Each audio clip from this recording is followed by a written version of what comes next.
It's a special movie night at the Silver Age Cinema, and tonight we're counting down the films of Clint Eastwood. For more than 60 years, he's played heroes, outlaws, soldiers, detectives, and ordinary men pushed to their limits, creating one of the greatest filmographies in cinema history. These are my personal favorite Clint Eastwood movies, films he actually appeared in, and I'm keeping it to one movie per franchise just to keep things fun. He's always found a way to make our day. So kicking it off at number 10, A Man and His Monkey. Brawling its way to number 10, Every Which Way But Loose. Philo Beto is a laid-back truck driver who spends his night fighting for extra cash and cruising the back roads with his pet orangutan Clyde.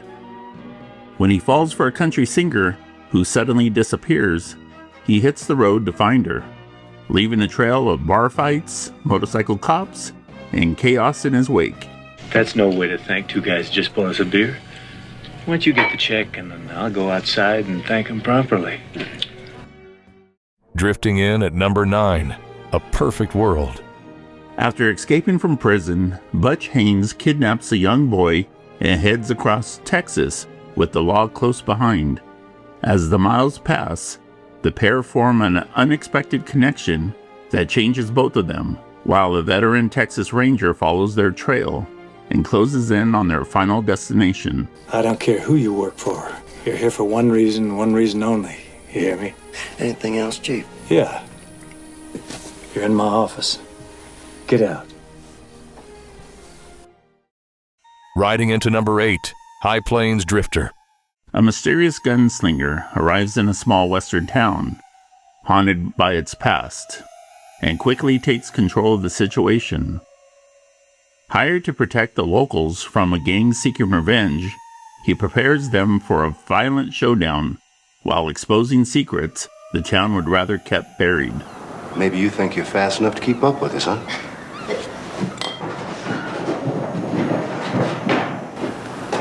Not faster than you'll ever live to be. Breaking into number 7, Escape from Alcatraz.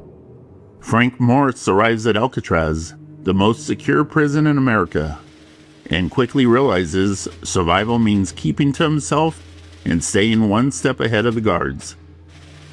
Refusing to accept a life behind bars, he begins planning a daring escape with a small group of fellow inmates, risking everything for a chance at freedom.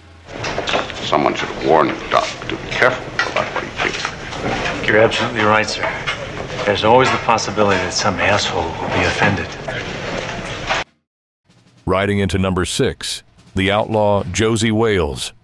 After his family is murdered during the Civil War, Josey Wales refused to surrender and becomes a haunted outlaw on the run.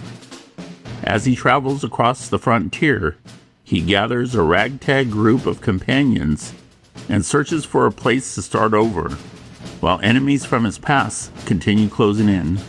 You a bounty hunter? Yeah, he's got to do something for a living these days. Dying ain't much of a living, boy. Cruising into number 5, Gran Torino. Walt Kowalski is a retired Korean War veteran who wants nothing to do with his changing neighborhood or the people around him. When a shy young teenager next door becomes the target of a violent gang, Walt reluctantly steps in, forming an unlikely friendship that forces him to confront the world he has been avoiding. Ever notice how you come across somebody once in a while that you shouldn't have fucked with? That's me. Patrolling into number 4, Dirty Harry. When a sniper begins terrorizing San Francisco, Inspector Harry Callahan is assigned to stop him by any means necessary.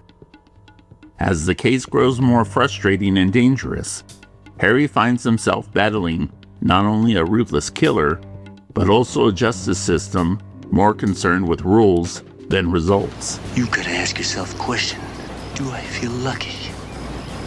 Well, do you, punk? Fighting its way to number 3, $1 Million Baby. Frankie Dunn is a veteran boxing trainer who keeps people at a distance and sticks to his routines. When an inspiring fighter named Maggie Fitzgerald walks into his gym looking for a chance, an unlikely partnership forms, pushing both of them towards dreams they never thought were still within reach. If I take you on, you don't say anything, you don't question me. You don't ask why, you don't say anything except maybe, yes, Frankie. Dueling at number 2, the good, the bad, and the ugly. During the final days of the Civil War, 3 ruthless gunslingers race across the West in search of a hidden fortune in stolen gold. Each man has part of the puzzle, forcing uneasy alliances, betrayals, and constant double crosses as they maneuver for the prize while the nation tears itself apart around them. You see, in this world, there's 2 kinds of people, my friend. Those with loaded guns, and those who dig. You dig. There's a reckoning at number 1, Unforgiven. William Money is a former outlaw trying to leave his violent past behind and make an honest living. When a bounty is offered for an act of brutality in a small frontier town, he reluctantly takes the job, joining an old partner on a journey that forces him to confront the man he used to be. Killed just about everything that walks or crawled at one time or another. And I'm here to kill you, Little Bill. For what you did to Ned. This was my top 10, but what's your favorite? Leave it in the comments. This felt like a perfect time to celebrate Clint, who recently stepped away from filmmaking at 96 years of age. So thank you, Clint Eastwood, for giving us one of the greatest careers in movie history. If you love countdowns, double features, and honoring our cinematic heroes, please consider subscribing to the Silver Age Cinema, where one movie is never enough.